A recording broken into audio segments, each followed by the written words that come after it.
Усім прывітанне, з вами Зміцер Лукашук. Як звычайна, мы абмяркоўваем падзею Беларусі і за яе межамі, і абмяркоўваць мы сённяшнія падзеі будзем у нашай штотыднёвай аналітычнай праграме з палітычным аглядальнікам, гісторыкам Александром Фридманом. Добрый день, спадар Александр.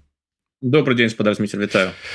Спадар Александр, ужо который раз мы сутыкаемся з такой сітуацыяй, калі такое адчуванне, што адмыслова рыхтуюць нейкія гучныя падзеі, навіны да нашага эфира, каб вы могли іх пракаментаваць. Такое адчуванне, што альбо у вас такая чуйка, альбо нейкія інсайды маеце, тому что планавалі мы з вами эфир правесці напярэдадні учора, але перанеслі, і я вот нешта адчуваючы пачаў вечарам адсочваць навіны, і з'явіліся навіны пра магчымы вялікі абмен рознымі там шпіёнамі, затрыманымі і гэтак далей. Наколькі ўсё ж таки размовы про тое, што абмен нейкі мусіць быць, прынамсі у выпадку з Рыка Крыгерам, гэта было зразумела. Але што будзе такі вось, ён правда яшчэ не агучаны, але вось ходзяць чуткі пра вялікі абмен. Хтосьці кажа, нават да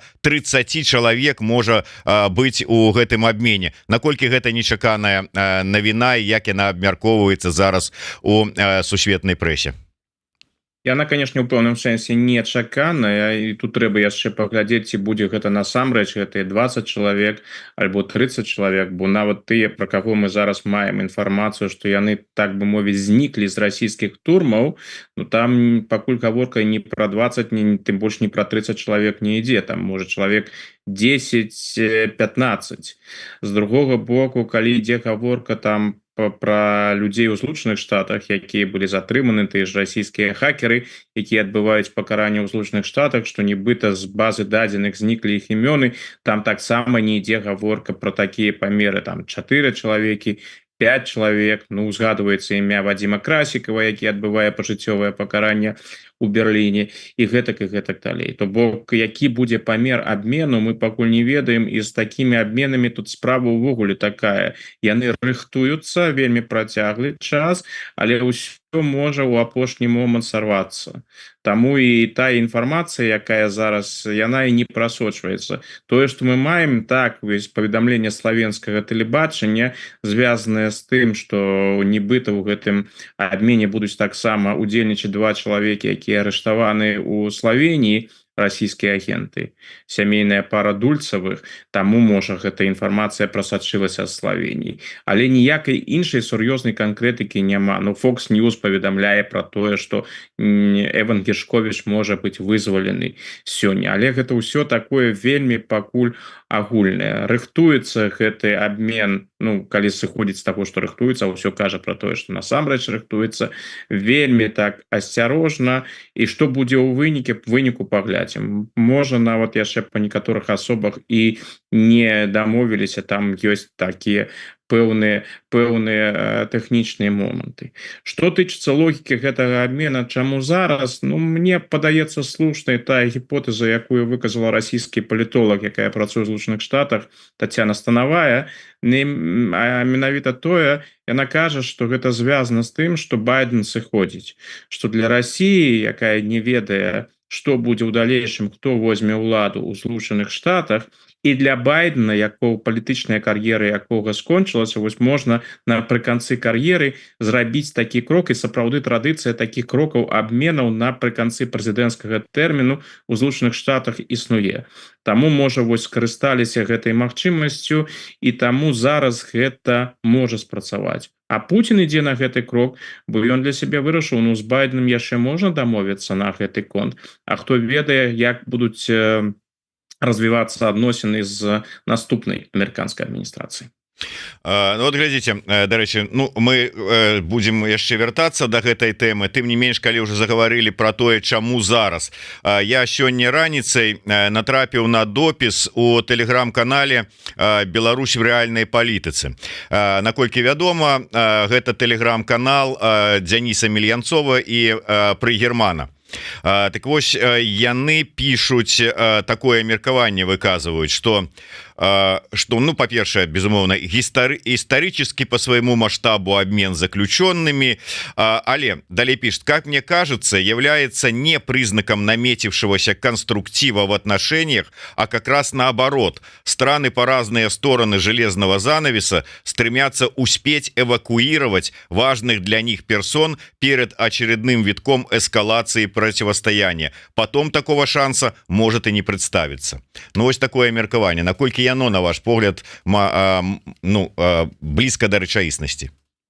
Ну, хутчэй пагаджуся. У гэтым выпадку пагаджуся, калі мы паглядзім на гісторыю абменаў паміж Савецкім Саюзам і, умоўна кажучы, паміж, лепш скажем, не паміж Савецкім Саюзам і Злучанымі Штатамі, а паміж Захадам і Усходам, ну, так абмены былі ў розныя часы.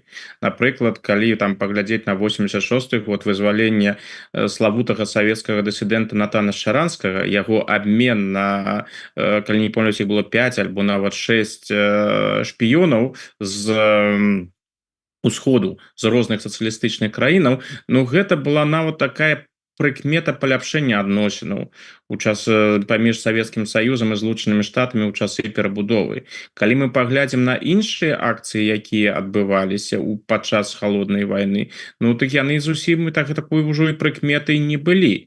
То бок кожны бок хацеў сваіх людзей сапраўды дастаць, ведаючы, што можа вось на дадзены момант есть пэўнае акенца магчымасцяў і яно можа зачыніцца.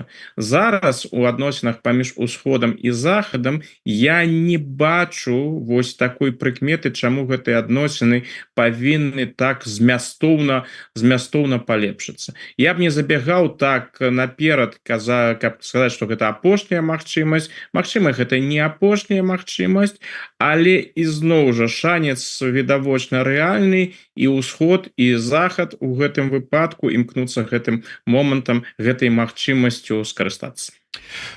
Что вельмі як бы так сказать, узбудзіла беларускі сегмент сацыяльных сетак у звязку с навінамі про тое, что магчымы такі вялікі абмен, так гэта тое, что з'явілася інфармацыя, что нібыта абмен на тых шпіёнаў і забойцаў, якія знаходзяцца ў турмах ЗША і еўрапейскіх краінаў, з России будуць вызваляць пэўную там колькасць асуджаных пуцінскім рэжымам расійскіх лібералаў, як то там Карамурза, Яшин, іншыя. І ўзнікла пытанне: а як так атрымліваецца, чаму расійскіх лібералаў могуць выцягваць з турмы, а беларускія палітвязні? Я разумею, что не цукар турма увогуле і ў любым выглядзе, і пуцінская ці лукашэнкаўская, але выбачайце, там 2-3 гады, якія прысудзілі асобным расійскім лібералам, і 18 гадоў прысуджаныя беларускім палітвязням, я уже не кажу про нобелевского лаўрэата Беляцкага, і тэма гэта нават не ўзнікае, ну неяк выглядае досыць дзіўна. Вот як вам падаецца, ці варта ўвогуле на эту тэму неяк выказвацца? Ну, важны момант у гэтай сувязі, які я хацеў бы падкрэсліць, усё ж таки тыя расійскія палітыкі, тыя расійскія дысідэнты, пра якіх ідзе гаворка у гэтым кантэксце, а гэта перш за ўсё Владимир Карамурза і Ілья Яшин, ну яны прысуджаны насамрэч на куды больш працяглыя тэрміны, і мне падаецца відавочным, што і Карамурза, што Яшин, яны ў нармальных умовах у Расіі падчас панавання Пуціна просто на волю не выйдуць.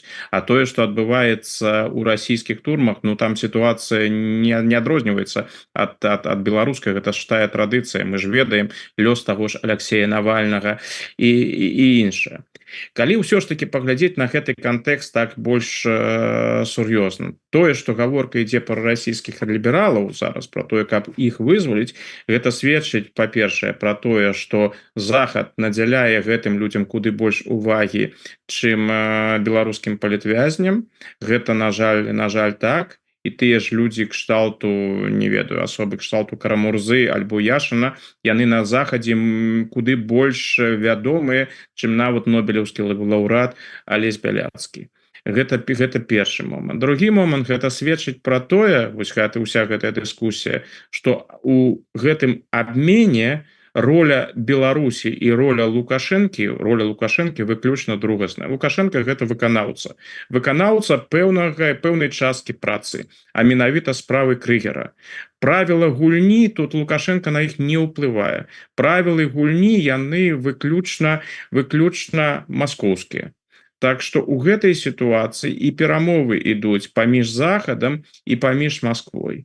А вось што тычыцца беларускіх палітвязняў у гэтым кантэксце, гэтае пытанне магло ўзнікнуць. Магчыма, яно кулуарна, дарэчы, існуе, мы ж проста недалёка не ўсё зразумела ведаем, але яно магло ўзнікнуць у тым кантэксце, калі б захад мог у гэтай сітуацыі Лукашэнку нешта прапанаваць. Пакуль зусім не бачна, што на захадзе ёсць там нейкія людзі, нейкія беларускія агенты, шпіёны, якія праваліліся, асуджаныя. Няма такой інфармацыі увогуле, якія б Лукашэнку цікавілі. Каб на захадзе там былі людзі, пра якіх Лукашенко бы сказаў: а вось чалавека X альбо чалавека Z я хочу выцягнуць там, не ведаю, з нямецкай, шведскай, іспанскай і іншай турмы. То бок, чтобы захад яму мог тут нешта прапанаваць і сказаць: вось у нас ёсць людзі, мы можем іх абмяняць. Такіх асобаў на захадзе выглядае, што няма. Адзіная магчымасць, я думаю, пры якой захад мог бы выцягнуць у гэтым кантэксце беларускіх палітвязняў, гэта прамое патрабаванне не да Лукашэнкі, з ім ніхто не размаўляе. То, як паводзіць сябе беларуская дзяржаўная прапаганда, яна паказвае, што Лукашенко адыгрывае ролю статыста, і захад усур'ёз яго не ўспрымае, ніякія перамовы менавіта з Лукашэнкам не вядуцца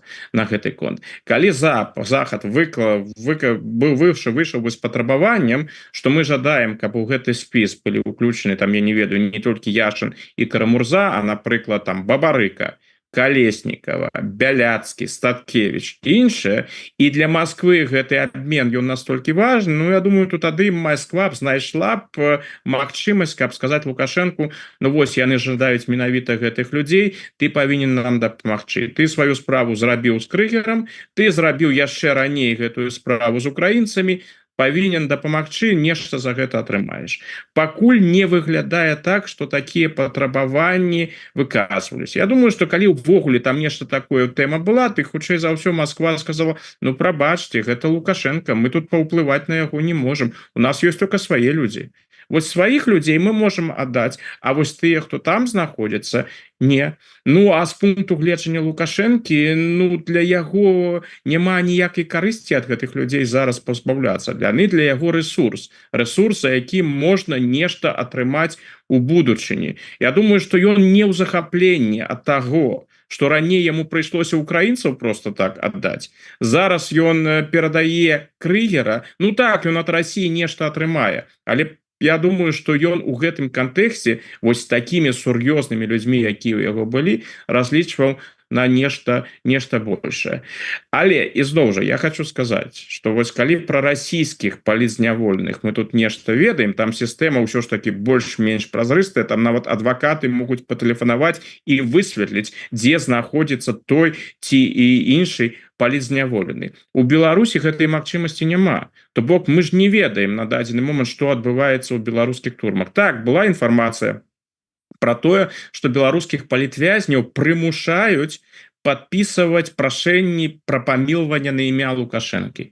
Ці гэта звязана з магчымым вызваленнем у гэтым кантэксце, альбо увогуле не, мы не ведаем. Мы не па-ранейшаму не ведаем, нідзе знаходзіцца Марыя Калеснікава, хутчэй не сфармулюю лепш, што адбываецца з Марыяй Калеснікавай. Мы не ведаем, што адбываецца з Максімам Знакам, мы нічога не ведаем пра Мікалая Статкевіча. То бок беларуская сістэма, яна герметызаваная. Там гэтая інфармацыя не выходзіць. Магчыма, мы тут разважаем пра тое, чаму захад не клапоціцца пра беларускіх палітзняволеных, а магчыма, у гэты момант ідуць нейкія перамовы, і можа хтосьці ў выніку будзе вызвалены. Выглядае фантастычна. Я мушу сказаць адкрыта, я не думаю, што нехта з беларускіх палітзняволеных можа выйсці, але аперацыя праводзіцца настолькі закрыта інфармацыйна, што можа нас чакае сёння, можа заўтра нас чакаюць нейкія сенсацыйныя навіны. З нагоды вось того, что там вот расійскіх гэтых палітвязняў могуць вызваліць по патрабаванні захаду. Владимир Кисляк пишет: Змитер зря удивляется, надо следить за повесткой, за него Муратов просил, Нобелевский лауреат тоже. Владимир, я сочу за повесткой, и я ведаю, что Муратов просил за гэтых людей, як таких як Яшин, Карамурза и шэраг іншых. Але за Беляцкага і шэраг іншых палітзняволеных прасіла, да прыкладу, нобелеўскі лаўрэат Святлана Алексеевич. Я уже не кажу про іншых людзей, якія за іх прасілі. Так что сачыце за повесткой, і чамусьці одно чуюць на захадзе, а іншае не чуюць. І тут узнікае пытанне: гэта наши дымсілы не дапрацоўваюць? Ну, гэта пытанне, конечно, да дэмсілаў. Тут я думаю, что яны павінны, я не ведаю, я ж кажу шчыра, я не ведаю, гэта ў іх трэба спытацца, ці імкнуліся яны па нейкім сваім каналам гэтыя пытанні праясняць, тым больш што кантакты і сувязі на захадзе ў іх менавіта ёсць. Але ізноў жа магчымасць паўплываць на гэтыя рашэнні яна досыць абмежаваная, бо ў гэтым усім есть унутрыпалітычная логіка. Вось давайте возьмем гісторыю з Вадзімам Красікавым. Напэўна, гэта галоўны элемент гэтай камбінацыі, і менавіта таму ў беларускім кантэксце з'явіўся Рыка Крыгер, таму што Владимир Путин, апантана хоча вярнуць гэтага былога ФСБшніка, забойцу Стэргартена, чалавека, які адбывае свой тэрмін, пажыццёвы тэрмін, не за агентурную дзейнасць, не за шпіёнскую дзейнасць, а менавіта за забойства. І гэта вялікая праблема, дарэчы, для Германії сёння. Перадаць агентаў, шпіёнаў — гэта не пытанне, гэта звычайная практыка.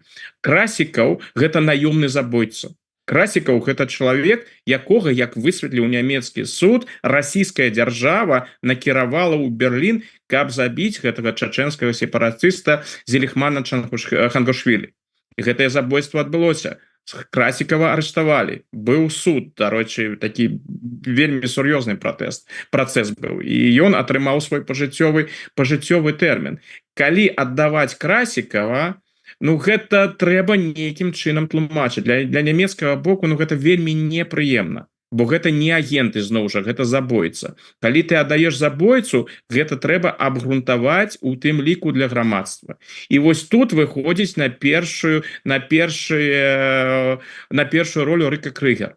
У гэтым кантэксце можна сказаць, што рабіць? Вось там не грамадзянін Германії, яму пагражае смяротнае пакаранне, зараз ужо не пагражае, але ўсё роўна ён застаецца ў распараджэнні беларускіх уладаў, яго трэба нейкім чынам адтуль забраць.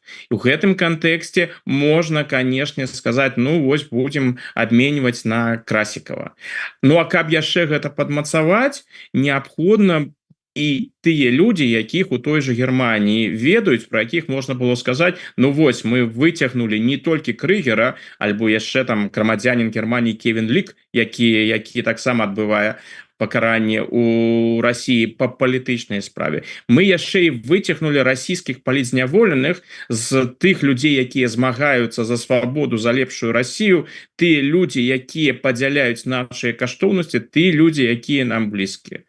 Вось, у гэтым кантэксце, як бы гэта цынічна не гучала, але з пункту гледжання піяру выцягнуць, умоўна кажучы, пры ўсёй павазе Ілью Яшина выглядае больш моцным крокам, чым выцягнуць, напрыклад, Марыю Калеснікаву. Мне вельмі прыкра казаць такія рэчы, палітыка, як вы ведаеце, справа вельмі цынічная. Зараз жа нават адбываецца што? Напэўна, ідуць перамовы пра розных асобаў. Камусьці ў гэтай гісторыі пашанцуе. Хтосьці выйдзе з расійскіх турмаў, апынецца на захадзе, зможа жыць больш-менш нармальным жыццём. Той же Ілля Яшин, я не ведаю, дарэчы, як ён гэта ўсё ўспрыме, ўсё ж такі ён чалавек прынцыповы, такі ж прынцыповы, як і Алексей Навальны, чалавек, які ведаў, на што ідзе. Ці гатовы ён проста стаць палітычным эмігрантам, не ведаю, магчыма, і гатовы пасля таго, як пакаштаваў расійскай турмы. А вось ёсць людзі, пра якіх, напэўна, не дамовяцца. І гэтыя людзі зноў жа будуць сядзець у России за кратамі. Мы ж нават учора быў такі выпадак, я запамятаваў імя, гэта таксама праціўнік войны, і калі я не памыляюся, ён дзеяць мастак, калі я не памыляюся, запамятаваў фамілію, мастак з Санкт-Петербургу, про якога казалі, што вось ён прапаў, і што магчыма ён таксама пойдзе на абмен, а потым прыйшла інфармацыя, што ён знаходзіцца ў турме ў Казані. Ну што гэта супадзенне, а магчыма яго ў апошні момант просто выкраслілі з гэтага спісу, і ён на абмен не пайшоў, ён будзе працягваць адбываць сваё пакаранне у Казані.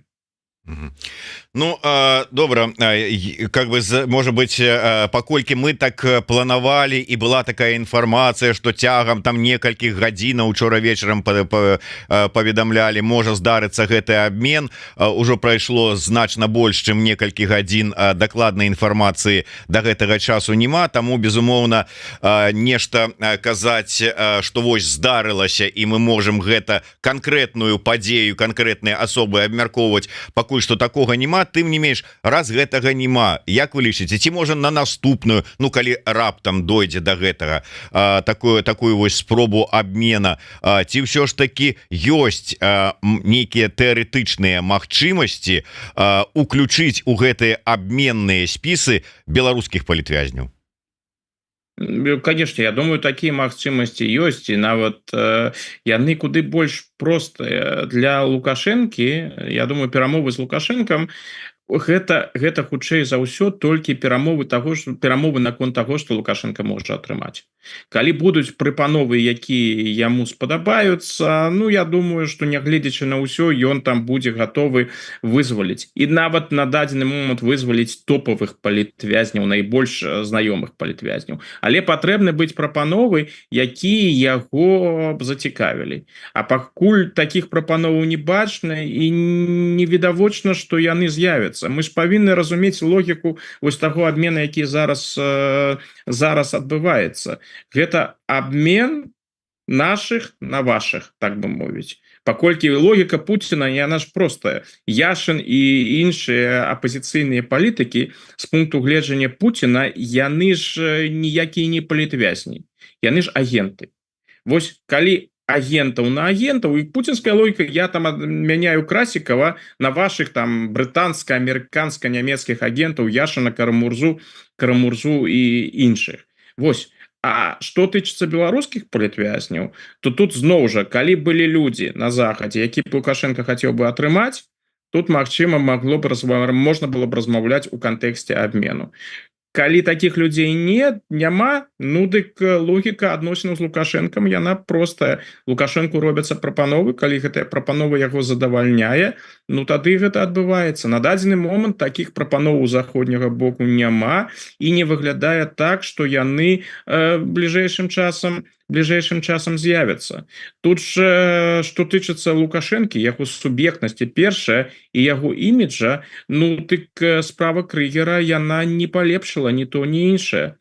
Па-першае, падчас усей гэтай справы Лукашенко даказваў сваю суб'ектнасць. Імкнуўся паказаць, што ён тут галоўны чалавек, ён тут вырашае. Але з цягам часу стала зразумела, яно спачатку фактычна было зразумела, што Лукашэнкі магчымасці вырашаць пытанні яны досыць абмежаваны. Лукашенко толькі частка вялікай расійскай гульні. Другое, тое, што робіць беларуская дзяржаўная прапаганда, ну, яны працуюць на беларускую аўдыторыю, канешне, перш за ўсё. Но тут яны таксама забываюцца, што вось гэтая справа Крыгера мае сур'ёзны міжнародны рэзананс. І тое, што яны дэманструюць і паказваюць, уплывае на ўспрыняцце рэжыму. І вось тое, што яны зрабілі, гэты фільм пра Крыгера, тое, што яны зараз паказалі гэтае агіднае абсалютна відэа, зневажальнае відэа, дзе паказваецца, як Крыгеру агучваецца памілаванне з боку Лукашэнкі і што ён там выказваецца. Ну гэта знявага. Можна ставіцца да Крыгера як заўгодна. Ёсць базавае стаўленне да асобы, да правоў чалавека. Тут няма, тут растоптана абсалютна ўсё. Знявага, вось яна, знявага, як яна выглядае. гэтыя відэа з крыгерам, якія з'явіліся. Ну што, яны ў мінску сур'ёз думаюць, што гэта ніхто не пабачыў, што гэта скажуць, ну ладно, нічога там страшнага не адбылося. Не, гэтыя відэа з крыгерам гэта сапраўдны шок для нямецкай грамадскасці. Іх не паказвалі у вялікай ступені, але іх поўнасцю іх ніхто не паказваў, канешне, тут зразумела, але гэта апісвалася, і тым, хто вырашае пытанні, Усім прывітанне, в эфіры чаргового пабачылі гэтыя відэо і зрабілі для сябе адпаведныя высновы наконт таго рэжыму, які зараз устанавіўся ў Беларусі, і як ставіцца да гэтага рэжыму. Дарэчы, мы калі з вами планавалі гэты эфір, мы хацелі паразважаць на тэму, як у кантэксце крыгера зменіцца стаўленне да рэжыму ў свеце.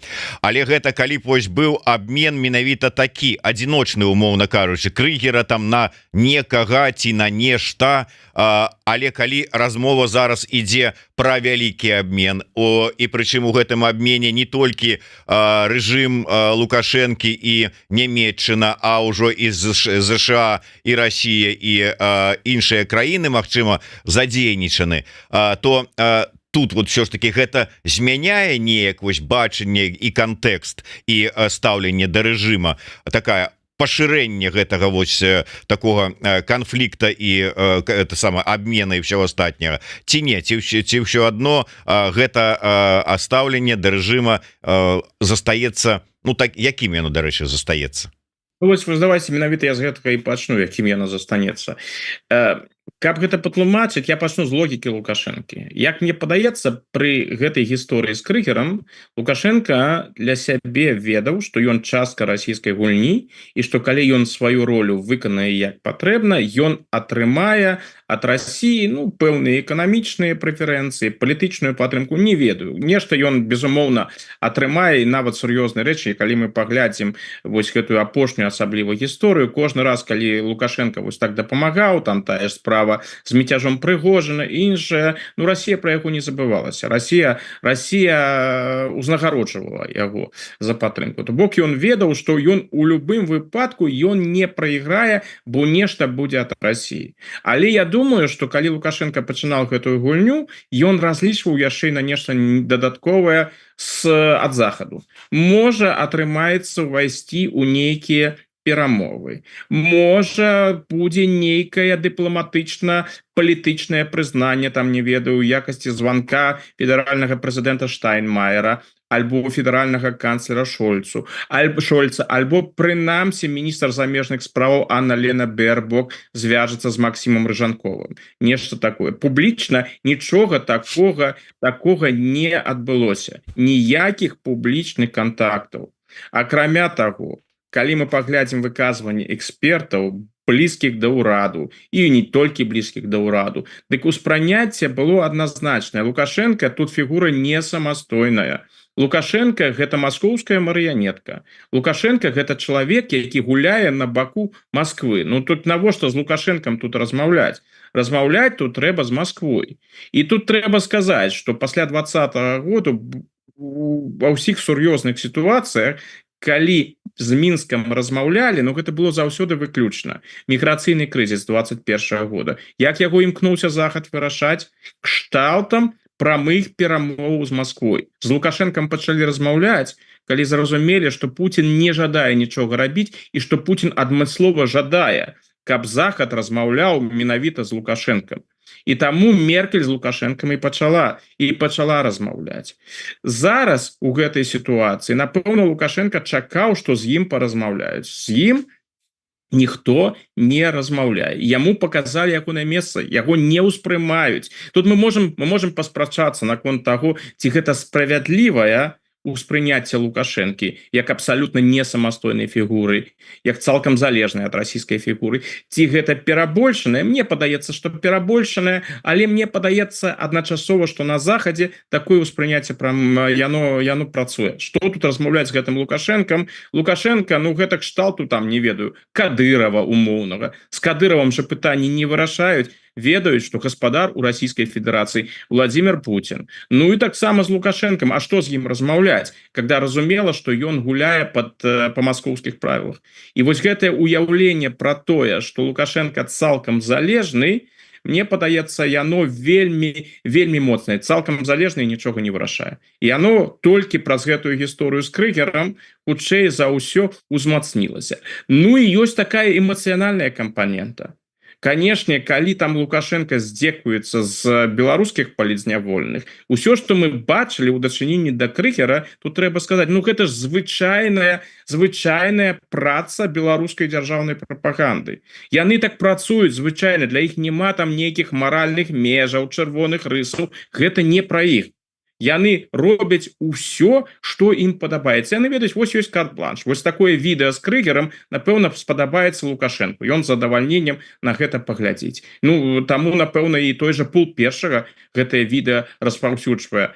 Вось. І яны пайшлі на гэтыя крокі. Я думаю, асабліва не задумваючыся пра тое, як гэта будзе ўспрынята. А гэта пакідае вельмі моцнае уражанне. Я думаю, што вось гэты дзек над Крыгерам, пра яго Лукашенку, асабліва ў Германіі, не забудуцца.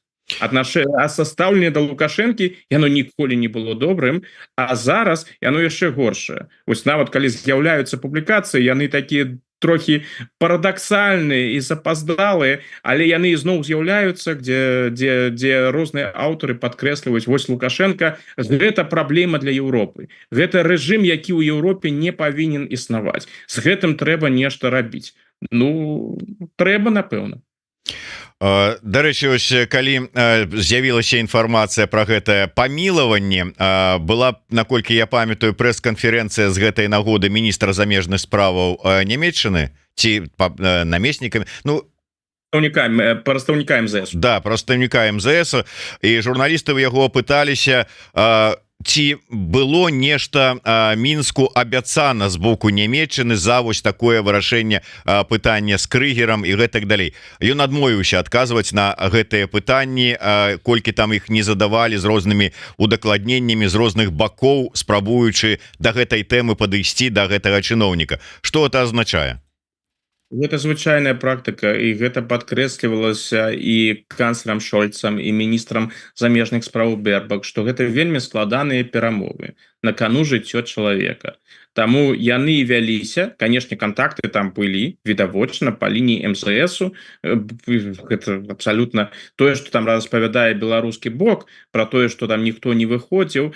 Тут хутчэй трэба разглядаць іншым чынам. Гэта сведчыць пра тое, што тыя беларускія патрабаванні і пажаданні, якія выказваліся, былі праігнараваныя. Тое, што там нейкія перамовы вяліся, і, відаць, паспяхова вяліся, і калі да Лукашэнку давялі, што з прывядзення гэтага прысуда і расстрэл Крыгера ён так проста не пройдзе. Можа, і гэта таксама, дарэчы, паўплывала. Якія там былі абяцанні, не ведаю. Тут ізноў жа, можа, нічога не было. А можа, там нешта і казалі. Хто яго ведае? Можа, калісьці мы пра гэта і даведаемся. Але вось тое, што нічога, ніякіх дэталяў няма, гэта звязана, ну, з асаблівай брызантнасцю, з асаблівай праблематычнасцю ўсё гэтай справы. Розная інфармацыя, якая можа патрапіць у публічную прастору, яна можа толькі пашкодзіць. І вось тут трэба паглядзець. Вельмі цікавыя былі рэпартажы пра гэтую справу, ўсё звязанае з Крыгерам у нямецкай прэсе. Яны былі вельмі акуратныя. З аднаго боку, амаль не было дзяржаўных чыноўнікаў, парламентарыяў і іншых, якія выказваліся на гэты конт. Там было маўчанне. А вось публікацыі пра біяграфію Крыгера, яны таксама былі, ну, вельмі стрыманыя. То бок і журналісты ў гэтым выпадку зразумелі, можа, нават тут былі пэўныя рэкамендацыі з боку нямецкага МЗСу, што давайце мы будзем ставіцца да гэтай справы асабліва асцярожна. Тут ніхто не ведае, што адбудзецца. Вось, а дарэчы, што тычыцца інсайдаў, магу проста одну рэч узгадаць. Калі я у апошнія дні размаўляў з нямецкімі журналістамі, яны мне казалі, што ў большасці нямецкіх рэдакцый сыходзілі з таго, Ну я тут не могу пераправерыць толькі тое што пачуў, про то і кажу, што ў большасці нямецкіх рэдакцый сыходзілі з таго, што смяротны прысуд у дачыненні Крыгера будзе выкананы. Нават былі падрыхтаваны ўжо тэксты на гэты конт. Так што тут у гэтым сэнсе выглядае так, што шэраг журналістаў просто памыліўся. Я, уласна кажучы, з самага пачатку быў упэўнены, што смяротны прысуд у дачыненні Крыгера выкананы не будзе, бо сэнсу ў гэтым аніякага няма. Ну не для таго яго хапалі, не для таго яго асудзілі, не для таго зрабілі гэтую прапагандысцкую кампанію, каб просто ўзяць і расстраляць. Ну і можа быть, пакуль завяршаючы гэтую тэму, я разумею, што ўсё ж таки працяг у яе будзе і абмяркоўваць мы яе будзем, але тым не менш я пачуў такое меркаванне. Ну яшчэ вот калі ўсё ж таки ўзяць сітуацыю, калі ідуць перамовы паміж Берлінам і Мінскам наконт вызвалення Крыгера, а з таго боку, ну хутчэй за ўсё заказ Москвы Красікава выцягнуць і гэтак далей. І мне кажуць, ну што, Берлін не мог стаць у позицию и сказать: ладно, 1500 нават болей афіцыйна прызнаных палітвязняў у Беларусі, і там шмат кому да ўсіх трэба выцягваць любымі шляхамі. Але ёсць ужо не раз узгаданая нами сёння Марыя Калеснікава, якая з'яўляецца ганаровай грамадзянкай Штутгарта і, калі не памыляюся, увогуле мае яшчэ і нямецкі пашпарт. Мае, не мае, іншае, ну, можа, чуткі, неважна, але ганаровая грамадзянка Штутгарта. І ўсё ж таки з Германіяй звязана у яе шмат чаго. І, маўляў, кажуць, Берлін мог стаць у позу і паставіць умову: добра, за Крыгера аддаём вам Красікаву, але разам з Крыгерам кроў з носу аддавайце нам Калеснікаву. Магчыма было такое ці не? Ну, теоретично, конечно, такое патрабаванне магло быць высунуто і наконт не толькі наконт Марыі Калеснікавай, наконт іншых палітвязняў.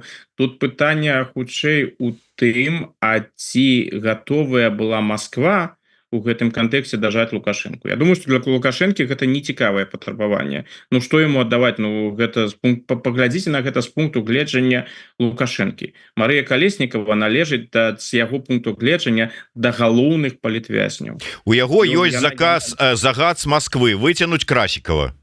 Ён можа яго выцянуць, толькі аддаўшы разам з Крыгерам Калеснікава, умоўна. Калі б гэтае патрабаванне было б, і оно было б вось таким відавочна жорсткім з пункту гледжання Германіі: аддавайце Калеснікаву, а не то у вас нічога не атрымаецца з Красікавым. Ну я думаю, у гэты момант Москва, напэўна, зрабіла б усё, каб Лукашенко гэта зрабіў.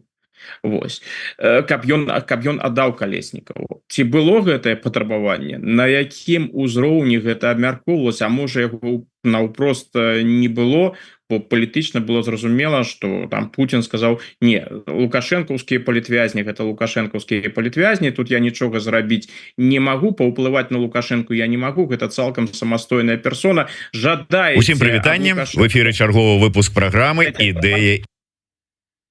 Жадаеце атрымаць ад Калеснікавай, жадаеце атрымаць ад Лукашэнкі Калеснікаву, вядзіце перамовы напрамую з Лукашэнкам і прапаноўваеце яму там нешта ўжо такое дадатковае. Не ведаю, магчыма было такое, але тут ідуць спекуляцыі. Тут ізноў жа трэба, можа беларускіх дэмакратычных сілаў яны ведаюць пра гэты конт куды больш, і можа мы і даведаемся, ці ўвогуле ўзнікала гэтае беларускае пытанне у гэтым кантэксце. У мяне ніякай інфармацыі, ніякай інсайдарскай інфармацыі на гэты конт, на жаль, няма. Ну, у мяне, на жаль, таксама няма, хоць я і спрабаваў сёння позна вечарам, дакладней учора позна вечарам яе выцягнуць у адпаведных людзей з дэмсілаў, але не прызналіся. Фактычна, як прадстаўнік нямецкага МЗС, маўчалі, нічога не сказалі. Я хочу перайсці да іншай тэмы, пераскочыўшы акіян. План Трампа, мірны план Трампа, але які мы апошнім часам пачулі, умоўна кажучы, у рэдакцыі спачатку Пампео, а потым Джонсона. Так вось, што гэта за рэдакцыя і якое гэта мае дачыненне да Беларусі? Ну і Майк Пампео і Барыс Джонсон, яны ж падкрэсліваюць, што гэта і ёсць уяўленне Трампа. Сам Трамп гэта не пацвярджаў. Но калі мы ўсё ж таки гэта будзем разглядаць і сыходзіць з таго, што у Трампа ёсць такія ідэі, выключаць бы я гэта не стаў, то гэта хутчэй такі прымус Расіі да сур'ёзных, адкрытых і досыць чэсных перамоваў. То бок пра нейкую здачу Украіны, про якую шмат кажуць у кантэксце Трампа, там гаворка ўвогуле не ідзе. Калі сцісла, то галоўная ідэя заключаецца ў тым, каб прымусіць Расію да сур'ёзных перамоваў, прычым рознымі метадамі. З аднаго боку, Украіна атрымлівае і якасна, і колькасна новае, і больш якаснае, і больш колькасці ўзбраення. З другога пункта гледжання Расіі абяцаюць, прынамсі ў плане Пампео, тое, што потым будуць усе санкцыі супраць Расіі адменены. Тэрытарыяльнае пытанне, яно самае складанае. У плане Джонсона ідзе гаворка пра адыход да межаў на 24.02.2022 году. Ну, гэта тая ўмова, якую Расія наўрад ці выканае. І гэтае пытанне, яно самае складанае для Расіі ў гэтых перамовах, якія там будуць межы ў выніку. Так што для Украіны, калі сцісла, гэты план, ён не зусім уже, гэтыя планы, хутчэй, яны зусім не такі ўжо і дрэнныя, бо прынамсі Украіна атрымлівае зброю, а акрамя таго, і паводле Пампео, і паводле Джонсона, Украіна стане членам не толькі Еўразвяза, што добра, але і куды больш важна, членам НАТО.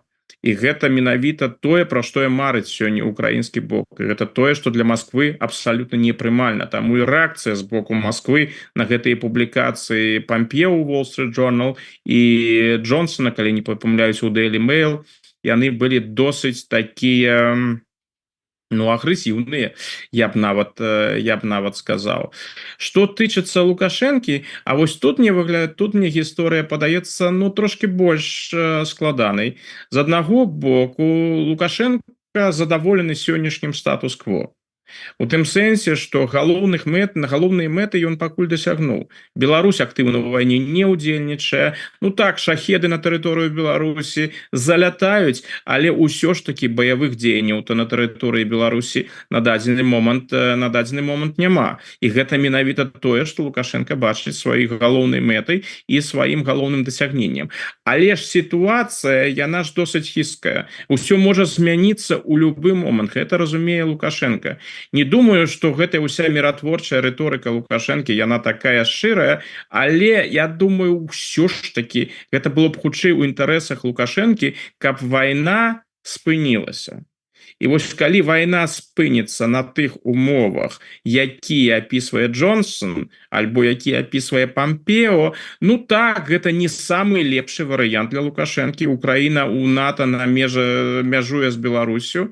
Так, гэта такая, не вельмі добрая гісторыя, але ўсё ж такі, у выніку значэнне Беларусі для Расіі, калі вось сапраўды гэта будзе імплементавана, значэнне Беларусі для Расіі не знізіцца. А гэта значыцца, што і падтрымка будзе рэжыма Лукашэнкі эканамічная, перш за ўсё, на тым жа ўзроўні, а можа нават і больш, чым гэта ёсць сёння. Акрамя таго, калі гэты план будзе сапраўды здзейснены, то гэта будзе палітычная параза Пуціна. Пуцін не зможа дасягнуць сваіх мэтаў, і, напэўна, імперыялістычныя амбіцыі Расіі, прыйдзецца трошки іх абмежаваць. Так што для Лукашэнкі гэта можа быць шанец на досыць прыстойны выхад з гэтай складанай сітуацыі, якая зараз адбываецца. І, канешне, калі мы яшчэ звернемся да плана Пампео, калі ў выніку будуць адменены санкцыі супраць Расіі, так відавочна будзе адменена і пераважная большая санкцыя супраць Беларусі,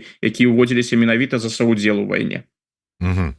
Дарэчы, вось мы ўсё разважаем, што там будзе ў выпадку прыхода Трампа, але пасля таго, як Байден зняўся з прэзідэнцкай гонкі і наўзамен яму прыйшоў іншы чалавек, Харріс, то зараз нават пэўныя такія апытанні кажуць, што у яе нават падтрымка большая, чым у таго ж самага Трампа. Што чакае, на ваш погляд, Лукашэнку у выпадку перамогі Харріс? Ну, па-першае, гэта будзе для Лукашэнкі вельмі непрыемна. Лукашенко робіць стаўку на Трампа, прычым робіць гэта адкрыта, у адрозненне, дарэчы, ад Расійскай Федэрацыі, ад Пуціна. Усё ж такі погляд, ён вельмі распаўсюджаны, асабліва на захадзе распаўсюджаны, што Владзімир Путін чакае прыхода да ўлады Дональда Трампа, што Трамп з'яўляецца расійскім кандыдатам, расійскай надзеяй і іншае. Гэты погляд, ён фактычна распаўсюджваецца ў заходніх медыях як такого кшталту аксіёма. І вось я з гэтым увогуле не пагаджуся. Калі паглядзець на рыторыку Трампа, ну так, там ёсць прывабныя рэчы для Расійскай Федэрацыі. Але вось вопыт адносінаў з Трампа ў Расіі хутчэй адмоўны. У часы Трампа адносіны паміж Масквой і Вашынгтонам не палепшыліся. І Трамп, тое, што ён кажа ў адносінах да Ўкраіны, гэта вельмі супярэчліва. Тое, што Пампео, напрыклад, прапаноўвае як план Трампа, ну гэта куды горшы сцэнарый для Расійскай Федэрацыі, чым тая ж палітыка Байдена. І ў Маскве дакладна зразумеюць, што з Трампам можа нешта атрымаецца, але можа выйсці так, што Трамп непрадказальны і будзе куды горшым за Байдена, з якім у Расійскай Федэрацыі і так хапала праблемаў. Так што ў гэтым сэнсе я не ўпэўнены, што Расія робіць стаўку на Трампа. Харрыс гэта яшчэ горшы варыянт для Расіі, бо яна для Расіі незразумелая, і яна з'яўляецца сімвалам усіх тых ліберальных каштоўнасцяў на захадзе, да якіх з такой пагардай ставіцца расійскае кіраўніцтва. То бок Расіі хутчэй за ўсё сапраўды ўсё роўна хто там прыйдзе, а лепш за ўсё, каб там была нестабільнасць, каб там узніклі праблемы, канфлікты пасля выбараў. Вось гэта быў бы для Расіі аптымальны сцэнарый. З Лукашэнкам все трошки інакш. Лукашенко выказваўся шмат разоў наконт Трампа. У Лукашэнкі добры вопыт адносінаў з Трампам. Калі вось мы паглядзім увесь час знаходжання Лукашэнкі ва ўладзе, калі былі адносіны паміж Мінскам і Вашынгтонам найлепшыя падчас прэзідэнцкага тэрміну Трампа. У Мінск прыязджаў саветнік Трампа па дзяржбяспекі Болтон. У Мінск прыязджаў дзяржсекретар Пампео. Сапраўды там былі кантакты, там былі адносіны, і Лукашенко, я думаю, быў бы не супраць вось абаперціся на гэты вопыт і паспрабаваць ізноў жа наладзіць адносіны з Трампам. Трамп, які яму ў розных сэнсах блізкі, ён яму куды блізкі, чым Харрыс. Так што я думаю, што ён робіць стаўку на Трампа, а вось калі прыйдзе Харрыс, ну тут Мінск чакае хутчэй за ўсё працяг той палітыкі, якую праводзіў Байден. А палітыка адным з чыннікаў палітыкі Байдена ў Еўропе была падтрымка беларускіх дэмакратычных сілаў. Так што я думаю, што магчымы прэзідэнт Харрыс гэтую палітыку працягне, і вось тут нейкага паляпшэння стасункаў паміж Вашынгтонам і Мінскам я не чакаю. А вось калі прыйдзе Трамп, то гэта будзе такое вельмі складанае выпрабаванне для беларускіх дэмакратычных сілаў. Бо распаўсюджанне дэмакратыі ў свеце, падтрымка дэмакратыі ў Еўропе, ну, яўна не будзе з'яўляцца прыярытэтам гэтага рэспубліканскага прэзідэнта. Так што я думаю, у гэтым выпадку беларускія дэмакратычныя сілы чакаюць досыць складаныя часы на амерыканскім напрамку. Днямі невядомая ракета заляцела ў спальню палітычнага кіраўніка Хамас Ханіі. Ну і той адправіўся на сустрэчу с Аллахам. Павезлі яго сёння, на гэтую сустрэчу з Аллахам правадзілі. Але ўсё гэта выклікала вельмі такую бурлівую рэакцыю на ўсходзе, і наколькі я разумею, аяталла Хаміні нават аб'явіў фактычна вайну Ізраілю. Да чаго па выніку гэта можа прывесці? Ці чакае нас чарговая вялікая вайна на ўсходзе, і як это, і ці не адцягне гэта увагу захада ад нашага рэгіёна? Я маю на ўвазе вайна ва ўкраіне. Давайте я пачну з апошняга. Калі вайна сапраўды пачнецца, і гэта будзе сур'ёзная вайна, сур'ёзнае супрацьстаянне паміж Ізраілем і Іранам, то безумоўна адцягне. то гэта будзе відавочна падзеі нумар 1 і гэта таксама будзе галоўным элементам амерыканскай знешняй палітыкі у незалежнасці ад той адміністрацыі, якая будзе знаходзіцца ва ўладзе. Ці адміністрацыя Байдена, потым Харрис, альбо ўсё ж таки прыйдзе новая адміністрацыя на чале з Трампом.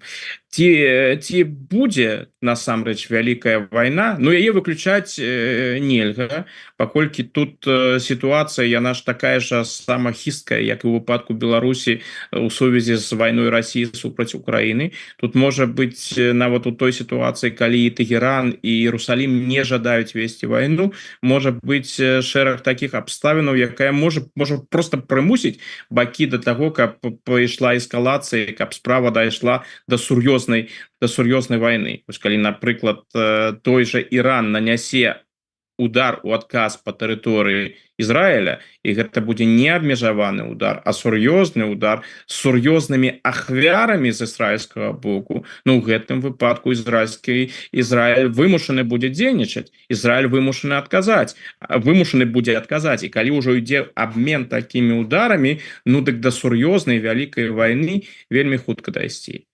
Пакуль відавочна, што абодва бакі, і Тэгеран, і Іерусалім у гэтай вайне не зацікаўлены. Яны не жадаюць весці вялікую вайну, але адначасова іранцы атрымалі, ну, такую вельмі моцную, гучную палітычную паўху.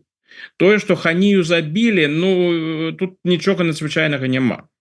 Ён, як і ўсё кіраўніцтва Хамаса, іх лёс вядомы. Ну, Нетаньяху пра гэта абвесціў, што ўсё датычнае да падзеяў 7 кастрычніка кіраўніцтва Хамаса і ваеннае, і палітычнае, яно будзе знішчана. Фактычна мы маем сітуацыю пэўнай сэнсе, якая нагадвае 72 год, забойства ізраільскіх спартоўцаў падчас алімпійскіх гульняў у Мюнхене. Там аперацыя па знішчэнню палестынскіх тэрарыстаў, яна была таемная. Тут усё ідзе досыць адкрыта. Нават заяўлена на ўзроўні прэм'ер-міністра, што ўсе гэтыя людзі будуць знішчаны. І вось менавіта гэта зараз і ідзе. Тут, канешне, галоўнае гэта не тое, што яго забілі, а тое, што дзе яго забілі і якім чынам. Падчас паездкі ў Іран, адразу пасля інаўгурацыі новага іранскага прэзідэнта. Ну, канешне, для іранцаў вельмі непрыемна. Не тое, што яны страцілі Ханію, там такіх хапае. Праблема ў тым, што вось Іран паказаны слабым, што вось Іранам можна такое зрабіць, што вы нават не ў стане гарантаваць бяспеку чалавека, які прыехаў да вас на інаўгурацыю іранскага прэзідэнта, ведаючы, што гэтаму чалавеку пагражае, што ёсць пагроза ягонаму жыццю. Гэта, канешне, выклік. І Іран у гэтых умовах ён мусіць паказаць сваю сілу, паказаць, што ён не такі слабы. І вось зараз іранцы ў такім пэўным шпагаце. Яны павінны адказаць, але яны павінны для сябе адказаць такім чынам, каб не выклікаць яшчэ большую рэакцыю з боку Ізраіля.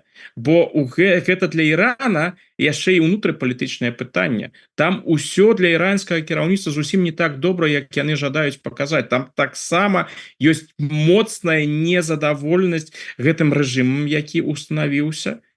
Ёсць жаданне да пераменаў, і калі Іран увяжецца у вялікую вайну, дык там могуць быць пэўныя зрухі ўнутры, і ўсё можа скончыцца для рэжыма мулаў досыць хутка і досыць дрэнна.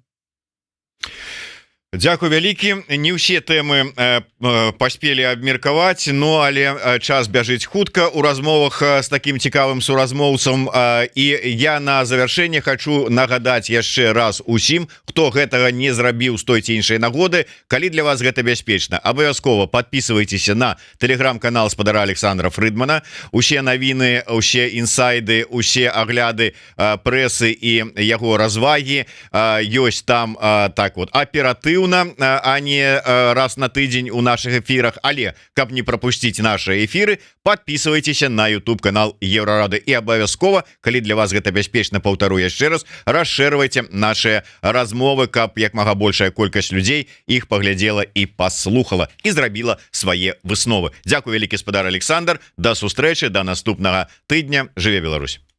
Жыве.